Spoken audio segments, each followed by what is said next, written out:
बेटी दे। सृष्टि धीरे धीरे बड़ी होती है। एक दिन सृष्टि की सहेली कहती है, तू दिखने में कितनी अजीब सी है, लेकिन मैं जानती हूँ हम सब में सबसे अच्छी शादी तो तेरी ही होगी। तेरे पापा अमीर जो हैं। और बता नहीं सकते यार, दहेज तो हर कोई देता है, ये क्या ज्यादा ले जाएगी अपने पति के लिए? अरे बड़े शहर में कोठी है इसके पापा की। अरे पापा की है ना, कौन सी इसकी है? इसकी होती तब तो कोई भी लड़का इससे शादी कर लेता। अरे पापा की मतलब पापा की है तो मेरी ही है ना? किसने कहा? अब तेरी तो तब होगी ना जब तेरा भाई ना हो। वैसे भी शादी के बाद सारी प्रॉपर्टी भाई के नाम होती है। सृष्टि समझ जाती है कि उसे किसी भी हालत में माँ बाप की सारी प्रॉपर्टी को अपने नाम करना है, लेकिन कैसे? एक दिन सृष्टि का भाई शीनू कहता है, बहन क्या कर रही है? तुझसे एक बात करनी है। अरे हाँ हाँ करना, मैं तो तेरी बहन हूँ। बहन मेरी लाइफ में ना एक लड़की है, बहुत अच्छी है। मैं सोच रहा हूँ माँ और पापा से बात करूँ शादी के लिए। सृष्टि को समझ में आ जाता है कि भाई की शादी होते ही भाभी उसे एक दिन भी घर में बर्दाश्त नहीं करेगी। क्या बात है भाई, बताना कौन है वो? यार वो बहुत अच्छी लड़की है, पढ़ी लिखी है, मेरे साथ जॉब भी करती है। बस एक प्रॉब्लम है। हाँ प्रॉब्लम? क्या प्रॉब्लम है भाई? यार वो शादीशुदा है, लेकिन उसके पति ने उसे सिर्फ इसलिए छोड़ दिया क्योंकि उसके माँ बाप दहेज नहीं दे पाए। सृष्टि ये सुनकर न जाने क्यों खुश हो जाती है। अरे भाई तो क्या हुआ, लड़की तुझे तो पसंद है ना? शीनू को लगता है कि बहन उसे समझ रही है।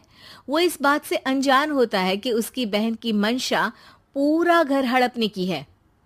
सृष्टि अपनी माँ से कहती है, मम्मी मुझे तो बहुत चिंता है।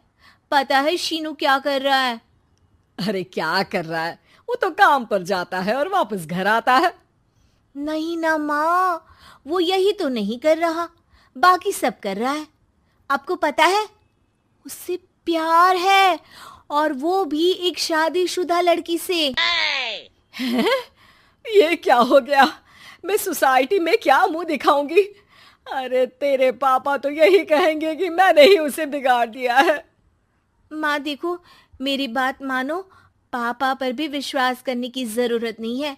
अब आप ही बताओ, पापा इतनी देर घर के बाहर रहते हैं क्यों? बोलो। अरे बेटा वो तो नौकरी करते हैं ना। तू बहुत भोली है माँ। पापा का ऑफिस तो 7 बजे खत्म हो जाता है, लेकिन देखो कितनी देर से आते हैं। अरे नहीं नहीं बेटा, ऐसी कोई बात नहीं है। सृष्टि माँ को एक औरत से बात करते पिता की फोटो दिखाती है। देखो माँ, कैसे हैं पापा? मैं ना कहती थी कि पापा सही नहीं है। मैं तेरे पापा से बात करूंगी, दे फोटो मुझे।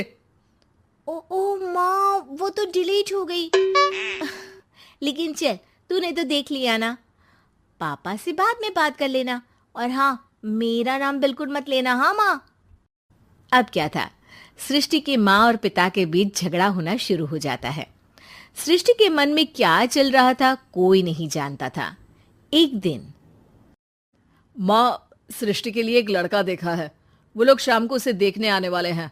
और हाँ माँ, एक खुशखबरी, मैं और पापा मिलकर एक नया बिजनेस ट्राई कर रहे हैं। शाम को लड़का आता है, सांवले रंग का। सृष्टि को तो बिल्कुल भी पसंद नहीं आता। लड़की की माँ कहती है, लड़की का चेहरा तो कोई खास नहीं, लेकिन अगर मेरे बेटे को आप लोग सेटल कर दें तो मैं उसकी शादी आपकी बेटी से करवा दूं। सृष्टि को लड़का बिल्कुल पसंद नहीं था। उसे भाई पर गुस्सा आ जाता है। लड़के वालों के जाने के बाद कहती है, माँ देखा शीनू मेरे लिए कैसा लड़का लेकर आया, न दिखाने लायक न सुनने लायक, सेटल भी नहीं, वो भी हम करे। अरे माँ मैं जानती हूँ ये मेरी शादी किसी भी घर में क्यों करवाना चाहता है। अरे कैसी बात कर रही है बहन? तूने तो देखा ना, लड़के को मैंने ही मना कर दिया तुझसे शादी के लिए। जिसने लड़का बताया था उसने उसकी बहुत तारीफ की थी।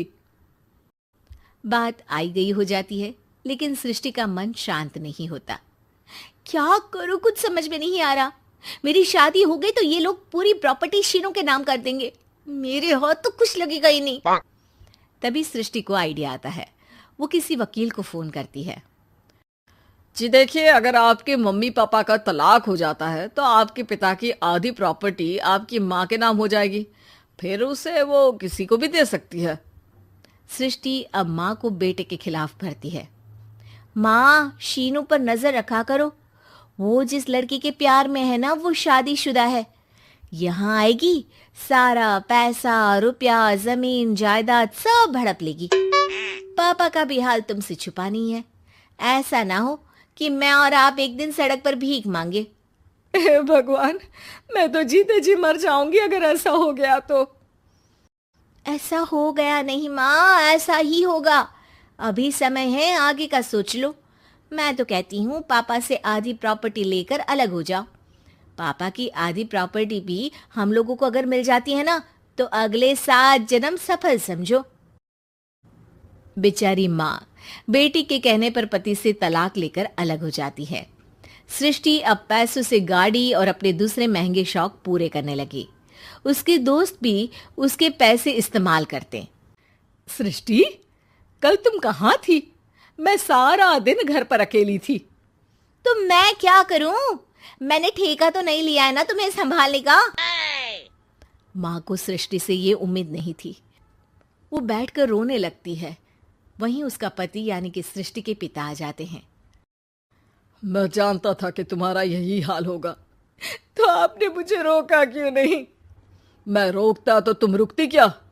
सृष्टि के कहने पर तुमने मुझ पर अपने बेटे पर शक किया, लेकिन तुम ये भूल गई कि कैसे हम दोनों ने मिलकर जीवन में इतना सब खड़ा किया।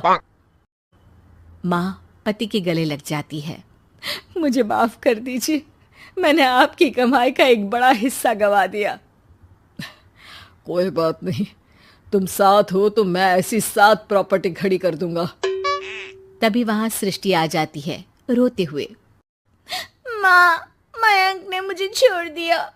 वो बोल रहा था जब तक मेरे पास पैसे थे तब तक ही वो मेरे साथ था।